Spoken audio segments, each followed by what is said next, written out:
நான் இந்த எலெக்ஷன்ல நிற்கிறதாவே இல்லை.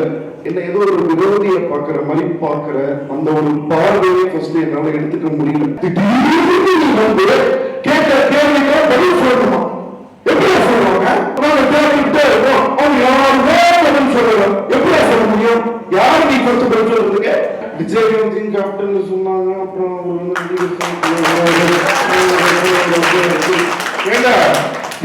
விஜயகாந்த் கேப்டன் என்ன காமெடி பண்றீங்க? நாய் சொன்னார், நாயின் சொல்றது தப்புதான். ஏன்னா நாய் கிடையாது, நிறைய வேலை செய்யறீங்க. உன்னுடைய பர்சனல் அஜெண்டாவுக்காக என் குடும்பத்தில் தேர்வு வரக்கூடாதுன்னா அப்ப என்ன வரணும்னு எதிர்பார்க்கிறேன்? கப்பு வரணுமா?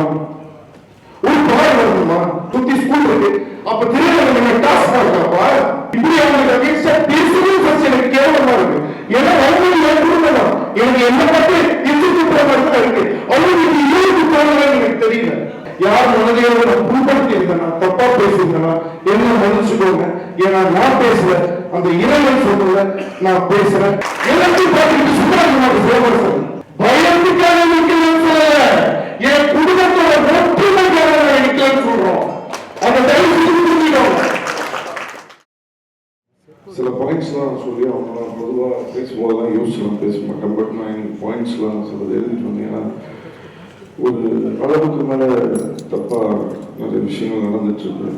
இந்த வைஸ் பிரசிடென்ட் போஸ்ட்டுக்காக என்னை கூப்பிட்டு சொன்னாங்க. எனக்கு அந்த போஸ்ட் கொடுக்குறவங்க கூட எனக்கு தெரியாது. ஆனால் இன்னைக்கு நான் போனேன். எதுக்காக நான் போனேன் அப்படின்னு சொன்னா, உண்மையோட செய்தியில் நான் இருக்கணும்ன்ற ஒரே காரணத்துக்காக தான் நான் போனேன். வேற எந்த காரணமும் கிடையாது. அதுக்காக தான் நான் போனேன். எனக்கு வைஸ் பிரசிடென்ட் போஸ்ட் கொடுத்தாங்க. இப்போ நான் சொல்றேன், எனக்கு எந்த போஸ்டும் வேணாம், எனக்கு எந்த பதவியும் வேணாம். நான் இந்த எலெக்ஷன்ல நிற்கிறதாவே இல்லை. எனக்கு இது தேவையும் கிடையாது. நான் நடுவில் பேசலாம்னு நான் இவ்வளவு ட்ரை பண்ணேன். அதுக்கப்புறம் அந்த பேச்சுவார்த்தை எதுவும் நடத்த முடியலன்ற காரணத்தினால சரி எலெக்ஷன் டிசைட் பண்ணட்டும் நான் இங்க வந்துட்டேன். வந்ததுக்கு அப்புறம் இன்னைக்கு எலெக்ஷன்ல நின்றதுக்கு அப்புறம் என்னுடைய சக நடிகர்கள், என்னுடைய குடும்பத்தை சேர்ந்தவங்க எல்லாருமே என்ன ஏதோ ஒரு விரோதியை பார்க்கிற மாதிரி பார்க்கிற அந்த ஒரு பார்வையை ஃபர்ஸ்ட் என்னால எடுத்துக்க முடியல. அப்படி ஒரு பதவியும் அப்படி ஒரு இடமும் எனக்கு தேவையில்லை. ஆனா ஒரு சரசர் மேலையும் ராதாரவியன் மேலையும் இந்த ஒரு அணி மேலையும் சொல்லக்கூடிய ஒரு குற்றச்சாட்டுக்கு ஃபர்ஸ்ட் நான் ஒத்துக்க மாட்டேன். எஸ்பிஎஸ் சினிமாஸ்க்கு போட்ட விஷயம் அங்க தியேட்டர் வரணுங்கிறது தான் கரெக்டான விஷயம்னு சிலம்பரசன் சொல்ல. இப்போ சொல்றதுனால புரிஞ்சுக்கோங்க, அங்க என்ன வேணா நடக்கும். ஆனா என்னோட பாயிண்ட் என்னன்னா, எஸ்பி சினிமாஸ்க்கு போட்ட அந்த ஒப்பந்தத்துல என்ன தவறு இருக்குன்னு கேட்கிறேன். தேர்வு வரக்கூடாதுன்னா அப்ப என்ன வரணும்னு எதிர்பார்க்கிறேன்? கப்பு வரணுமா? ஒரு பாய் வரணுமா? உன்னுடைய இன்டென்ஷன் என்ன? அங்க என்ன வரணும்? நான் சொல்றது சினிமா பெரிய வரணும்ன்றது என்னுடைய பாயிண்ட் கிடையாது. எஸ்பிஐ சினிமா சொந்தக்காரர்கள் கிடையாது. ஆனா அந்த திரையரங்கத்துல நான் படத்தை இத்தனை நாள் வெளியிட்டதுனால அந்த திரையரங்கத்துல அந்த புரியல தெரிஞ்சு இன்னைக்கு நீ பேசுற அந்த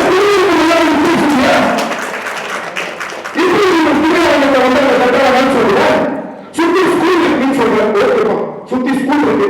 அப்ப திரையரங்க டாஸ்க் இருக்காப்பா.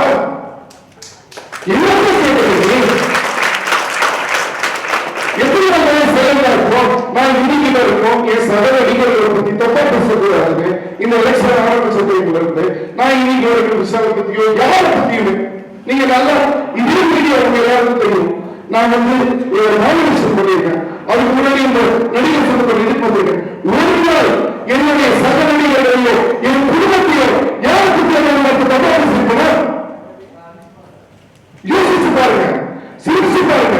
எதுக்காக செய்யறாங்க, மோட்டிவ் என்ன, இன்டென்ஷன் என்ன அப்படிங்கறத தயவு செஞ்சு புரிஞ்சுக்கோங்க. நீ ஒரு திரையரங்கம் வராங்கன்னு சொல்ற, அங்க என்னதான் அர்த்தம்? நாளைக்கு தமிழ்நாட்டுல உண்மையா சினிமாவை நேசிக்கக்கூடிய ஒரு திரையரங்க உண்மையாளர் உன் படத்தை நாளைக்கு வெளியிடுவாங்க நீ நினைக்கிறியா?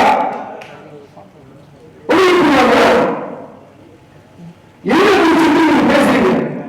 அங்க எல்லாருமே நாளைக்கு வரப்போ ஓகேங்க, எல்லாரும் உட்கார்ந்து ரொம்ப கேன்சல் பண்ணுவாங்க. அதை பத்தி கவலை இல்லை. ஓகே, இடிச்சுட்டாங்க. இடிச்சு இந்த இடத்துல இப்படி ஒரு கட்டடத்தை கட்டலாம்ன்றதுக்காக ரொம்ப பேசிட்டாங்க. அன்னைக்கு யாருமே வரல, கேட்கல, முடிஞ்சிச்சு. மாட்டி என்ன சொல்றாங்கன்னா, ஒரு பூச்சி நல்லதுக்கும் கெட்டதுக்கும் அவருக்கு அது வந்து செயல்பட்டு அவருடைய எண்ணத்துக்கு அது தவற அவருக்கு படுது. அவர் என்ன சொல்றாரு, வேற ஒரு விஷயம் பண்ணலாம் அப்படின்னு சொல்றாரு. ஒரு ஸ்டேட் வாங்கியிருக்காரு. Okay fine. இப்போ நீ நல்லது நடக்கணும்ன்ற எண்ணத்துல நீ வந்தா நீ ஒரு பூச்சி படிக்கிறப்ப என்ன சொல்லணும், சார் தயவுசெய்து ஸ்டே வந்து நீங்க வாபஸ் வாங்குங்க, நான் சரசா கிட்ட போய் பேசுறேன், அந்த இடத்துல நமக்கு இத்தனை வரல, அதுக்காக நான் பேசி நான் இது பண்றேன், நீங்க வாபஸ் வாங்குங்க, நம்ம இப்படி சொல்றேன். நான் யாரை பத்தி தப்பா பேச மாட்டேன், யாருக்கு எதிராக பேசுறதுக்காக இங்க வரல, என் குடும்பத்துக்காக நான் இன்னைக்கு வந்திருக்கேன். எல்லாத்தையும் பார்த்துட்டு சும்மா அந்த வயசுக்கு புரிஞ்சுக்கணும். 9 வருஷம் கோயிலில் இருந்த சினிமாவை இந்த இண்டஸ்ட்ரியை எடுத்துக்கலாம். இன்னைக்கு வந்து யாரோ நான் யாருக்கு தப்பா சொல்றேன், இன்னைக்கு வந்து யாரோ என் குடும்பத்தை பிடிச்சாங்க சும்மா சேவத்தை பார்த்துட்டு இருப்பாங்க மட்டும் தயவு செஞ்சு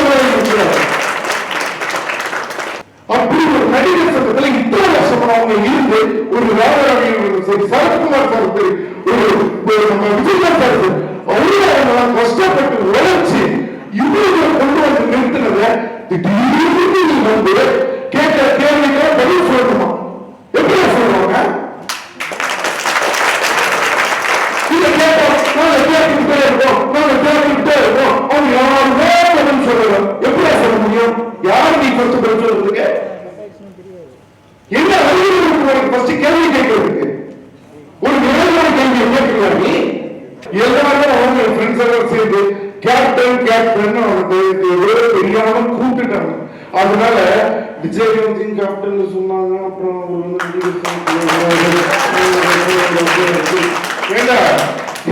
விஜயகாந்த் கேப்டன் நீங்க ஒண்ணு என்ன காமெடி பண்றீங்க? ஒரு இதுதான் மேடம். அந்த மனுஷன் எவ்வளவு கஷ்டப்பட்டு உழைச்சி எத்தனை படம் பண்ணி எவ்வளவு வந்து அவங்க வேலை செஞ்சு உழைச்சு ஒரு மலேசியா சிங்கப்பூர் ஷோக்குங்க இவங்க சொல்றாங்க இன்னைக்கு யங்ஸ்டர்ஸ் வந்து இது கொடுக்கலன்னு. விஜயகாந்த் சார், சரத்குமார் சார் விஜயகாந்த் என்ன கூப்பிட்டு 16 வயசுங்க என்ன கூப்பிட்டு சொல்றாரு, நீ மலேசியா சிங்கப்பூர் ஷோ சிம்பு நீ மீது நடத்தி கொடுறா, இப்படி ஒரு விஷயத்தை பண்ணி கொடுறாரு. ஒரு யங்ஸ்டருக்கு யாரு கூப்பிட்டாரு கொடுப்பா? அப்படி ஒரு விஜயகாந்த் வந்து அன்னைக்கு அவங்க எவ்வளவு கஷ்டப்பட்டு பண்ணத இன்னைக்கு நீ கேப்டன் ஒரு பேரை வச்சுக்கிட்டு நீ இது பண்ணணுமா? கொஞ்சம் சிந்திக்க வேணாமா? என்ன இருக்காரோ?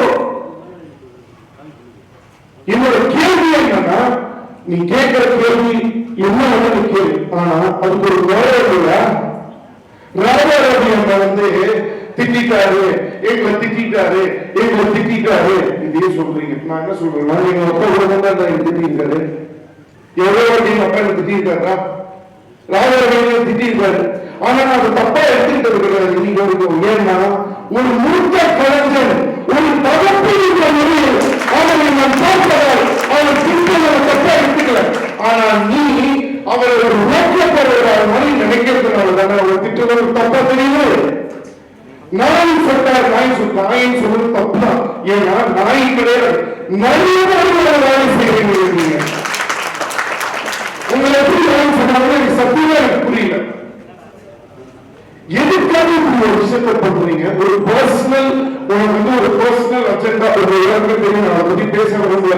ஒரு பர்சனலா சரசாருக்கு மேல விசாரிக்கிறதா இருக்கலாம், அதை பத்தி நான் கவலைப்படல, நான் அதை பத்தி பேசுறதும் விரும்பல. ஆனா உன்னுடைய பர்சனல் அஜெண்டாவுக்காக என் குடும்பத்தில் இருக்க, என் குடும்பத்தில் இருக்க முடியும். இன்னைக்கு வெளியூர்ல இருந்து இந்த ஊர்ல எல்லா ஊர்லயும் நம்மளை பார்த்து அவங்க சிரிக்கிறாங்க. 3500 தாங்க நடிகர் சங்கத்தோட ஓட்டு. நீ அந்த 3500 பேர்கிட்ட போய் சொல்லு, இவங்க தப்பு, இது சரியில்லை, அது சரியில்லை. ஏன்னா 7 பேர்கிட்ட கூப்பிட்டு சொல்ற என் குடும்பம் சரியில்லை, என்ன அவசியம் இருக்கு? என் தாய்கிட்டையும் தந்தைகிட்டையும் என் சித்தப்பா கிட்டையும் பெரியப்பா கிட்டையும் ஒரு பிரச்சனை இருக்குன்னா வீட்டுக்குள்ள பேசி தீக்கணும். நான் போன் பண்ணி கேட்கிறேங்க, நான் வந்து கார்த்தி கிட்ட பேசுறேன், நான் சொல்றேன், கார்த்தி இந்த மாதிரி பிரச்சனை ஓர போயிட்டு இருக்கு, நான் வந்து உங்க சைடு வர முடியாது, ஏன்னா சில காரணங்கள் இருக்கு, நான் அதனால வர முடியாது, இதை வந்து நம்ம எப்படி சால்வ் பண்ணலாம் போது கார்த்தி சொல்றேன், கரெக்ட் சிம்பு நீங்க சொல்றது, நம்ம இப்படியே பேசி இதை சால்வ் பண்ணலாம்னு கார்த்தி சொல்றாரு.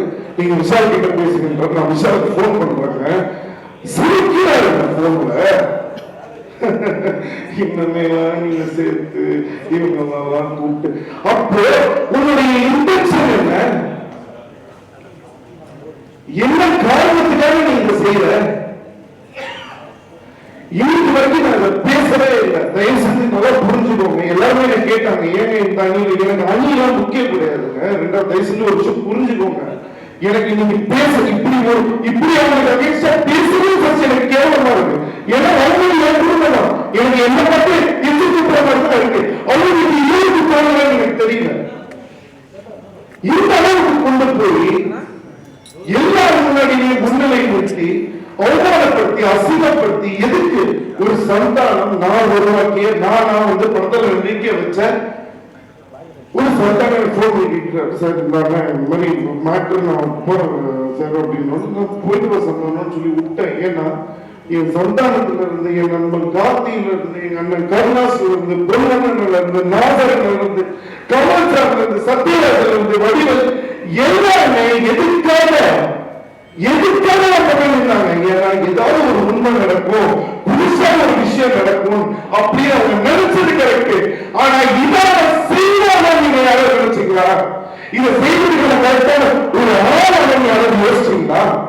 ஒரு குடும்பத்தை பிடிக்கணும்னு நினைக்கிறவனுக்காக தயவு செஞ்சு அந்த ஒரு சூழ்ச்சியான வலையில போய் விழுந்துறாங்க. புதுமை நடக்கணும்தான், நல்லது நடக்கணும்தான், அதுக்கு ஒரு குவாலிட்டி வேணுங்க. அந்த இடத்துக்கு ஒரு கிரெடிபிலிட்டி வேணுங்க, ஒரு ஸ்டெபிலிட்டி வேணுங்க. இத்தனை வருஷம் வந்து இண்டஸ்ட்ரியில இருந்து எல்லாத்தையும் பார்த்து இருக்கணுங்க. எதுவுமே தெரியாத, எக்ஸ்பீரியன்ஸ் இல்லாத, ஒரு நாகரிகம் இல்லாத, பண்பாடு இல்லாத கிட்ட கொண்டு போய் ஒரு நடிகர் சங்கத்தை கொடுக்கணும்னு நினைக்கிறீங்க. எந்த விதத்துல இது நியாயம்? இதை யாருமே கேள்வி கேட்பா? எல்லாரும் யங்ஸ்டர்ஸ் சப்போர்ட் பண்றாங்க, யங்ஸ்டர்ஸ் சப்போர்ட் பண்றாங்கன்னா யங்ஸ்டர்ஸ் எதுக்கே சப்போர்ட் பண்றாங்க? ஒரு நல்லது நடக்கணுங்கிறதுக்காக சப்போர்ட் பண்றாங்க. அந்த யங்ஸ்டர்ஸ் சிலபஸ் கொண்டு வர தெரியாதா? நீ ஏமாத்தி போய் வரைய விட வச்சு நீ கூட்டிட்டு வரலாம். என்னோட ஒரு காம்படிட்டரா இருந்தாலும் தனுஷ் வரைக்கும் சார், என்ன சார் இது இவ்வளவு அசிங்கமா நம்ம குடும்பத்தை பிரிச்சு இது பண்றாங்கன்னு ஒரு தனுஷ் போன் பண்ணி ஃபீல் பண்ணி, என்ன சார் இந்த யூனிட்டிக்கு ஏதாவது ஒரு விஷயம் நம்மளால செய்ய முடியாது, ஃபீல் பண்ற அளவுக்கு நீங்க குடும்பத்தை கொண்டு போய் யாரு? அரசியல் வரக்கூடாது, அரசியல் வரக்கூடாது, சினிமால அரசியல்வாதிகள் வரக்கூடாதுன்னு சொல்றாங்க. ஓகேடா, இன்னைக்கு இந்த நடிகர் சங்கத்தை அரசியல் ஆக்கியது யாரு? எல்லாரும் யோசிப்பாங்க. உங்க எல்லாருக்குமே தெரியும், இந்த நடிகர் சங்கத்தை இன்னைக்கு ஒரு அரசியல் ஆக்கியது யாரு? இதுக்கான அவசியம் என்ன? நீ ஒற்றுமைங்கிற பேர்ல, நல்லது செய்யறோன்ற பேர்ல, புதுமை செய்யறோன்ற பேர்ல நீ பண்ணதெல்லாம் பிரயோகம் பண்ண. நான் என்ன சொல்றேன்னா, எங்களுக்கு இந்த அணியை வேணும், இந்த அணியை வேணும், நாங்க எல்லாம் வாபஸ் பண்ணிக்கிறோம். நாங்க நிக்கவே இல்லை, பயத்துக்காக நிக்கலன்னு சொல்லல, என் குடும்பத்தோட ஒற்றுமைக்காக நிக்கலன்னு சொல்றோம். அந்த தயவு செஞ்சு புரிஞ்சுக்கோங்க. இந்த குடும்பம் ஒன்றாக இருக்க வேண்டும். நடிகர் சங்கம் என்பது ஒரு குடும்பம். இதை தயவு செஞ்சு பாலிடிக்ஸ் ஆக்கி, இதை வந்து ஒரு கேமா விளையாடி பிளே பண்ணி அசிங்கப்படுத்தி அவமானப்படுத்தி தயவு செஞ்சு செய்யாதீங்க. உன் சொத்துன்னு சொல்லி நீ காட்டுற அசிங்கமா இல்ல. என்னுடைய சொத்துல காட்டுறேன் 16ஆம் தேதி. இப்ப நான் சொல்றேன், 16ஆம் தேதி உண்மையான நேர்மையான இந்த நடிகர் சங்கம் பிரியக்கூடாதுன்னு நினைக்கக்கூடிய அத்தனை உண்மையான நடிகர்களும் கலைஞர்களும் நம்ம எல்லாரும் ஒன்று சேர்ந்து இந்த மண்டலம் யாரும் இருக்கும். ஆனா நம்ம ஒற்றுமை முக்கியமே. எல்லாரும் தயவு செஞ்சு கிளம்பி வாங்க. இந்த மாதிரி ஆட்கள் கொண்டு போய் நடிகர் சங்கத்தை கொடுத்துறாங்க என்று தயவு கேட்டுக்கொள்கிறேன். இதை தயவு செஞ்சு செய்யுங்க. 16ஆம் தேதி எல்லாரும் வாங்க. இப்போ சொல்றேன், நான் ஏதாவது தப்பா பேசியிருந்தேன்னா என்ன மன்னிச்சுக்கோங்க. யாரையும் ஹர்ட் பண்ற, யாரை பத்தி தப்பா பேசணும்ன்றது என்னோட இன்டென்ஷன் கிடையாது. இன்னைக்கு வரைக்கும் நான் ஒரு வார்த்தை பேசல. ஆனா ஒரு லெவல மீறி இது தேவையில்லாம போய்கிட்டே இது போயிட்டே இருந்தா யாருமே இதுக்கு வந்து ஒரு ஸ்டாப் இருப்பாங்க. எல்லாரும் பேசுறாங்க, நான் வந்து சொல்றேன், ஆனா நீங்க என்ன பேசுறாங்க, அவன் வர முடியாது, அவன் வர மாட்டான். ஏன்னா அவனோட இன்டென்ஷன் அது கிடையாது. இன்டென்ஷன் என்ன அப்படின்னு சொன்னா பதவி ஆசை. அது யாருக்கும் புரியல. நல்லவர்கள் கையில அந்த புதுமையும் அந்த சேஞ்சும் போறதுக்கு நானே பக்கத்தில் நிற்கிறேன். ஆனா தப்பான ஆட்கள் கிட்ட அந்த இடத்தை கொடுத்துறாங்க. தயவு செஞ்சு நம்மளோட ஒற்றுமைக்காக எல்லாரும் வாங்க. யார் மனதையோட நான் புண்படுத்தி இருந்தேன்னா, தப்பா பேசியிருந்தேன்னா என்ன மன்னிச்சுக்கோங்க. ஏன்னா நான் பேசல, அந்த இறைவன் சொல்றத நான் பேசுறேன். எல்லாம் நல்லபடியாக நடக்கும். 11ஆம் தேதி என் குடும்பம் ஒன்று கூடும். இந்த குடும்பத்தை யாராலையும் பிரிக்க முடியாது என்று சொல்லி விடைபெறுகிறேன். நன்றி.